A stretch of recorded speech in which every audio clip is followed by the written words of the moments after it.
પાલકને મેં બોઇલ કરી લીધી છે અને આ મિક્સરમાં ગ્રાઇન્ડ કરી દઈશું.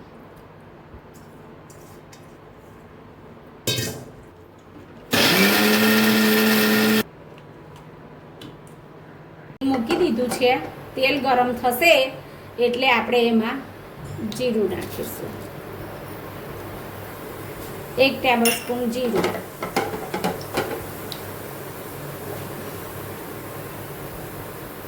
એટલે એમાં ડુંગળી,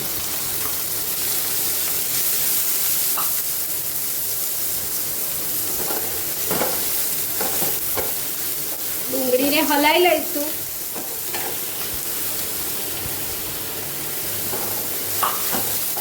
ડુંગળીને ગોલ્ડન કલરની થવા દઈશું. લાલ કલર તો આ ડુંગળી ગોલ્ડન કલરની થઈ ગઈ છે ને હવે આદુ લસણની પેસ્ટ નાખીશું અંદર. મેં આદુ લસણની પેસ્ટને કૂટીને લીધી છે. ખલવાટરને એમાં કૂટી લીધી છે. એને પણ આપણે ગોલ્ડન કલરની થવા દઈશું. થોડું મીઠું નાખીશું એટલે જલ્દી શેકાઈ જાય.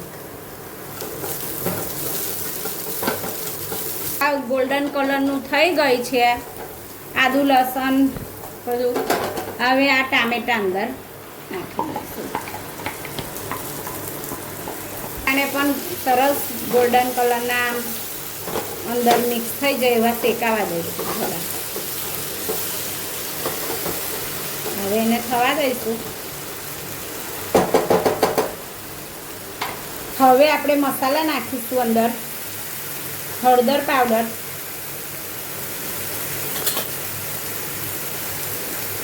ધાણા જીરું,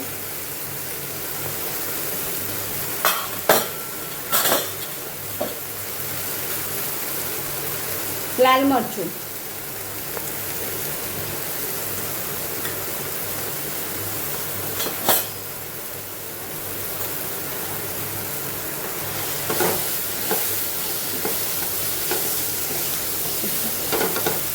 કિંગ મસાલો નાખીશું 2 ચમચ.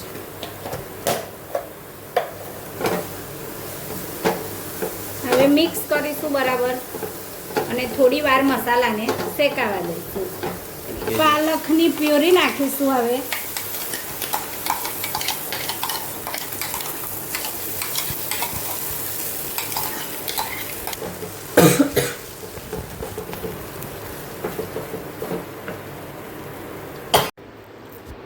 પનીર મેં નાખી દીધું છે અંદર. મિક્સ કરીશું.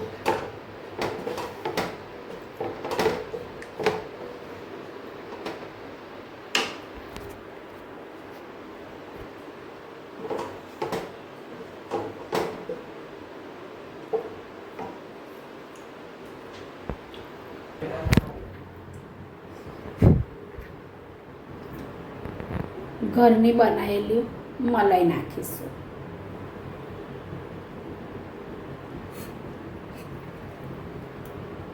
બે ટેબલસ્પૂન.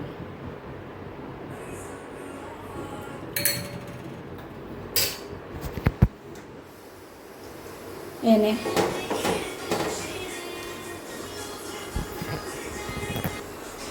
મિક્સ કરીશું.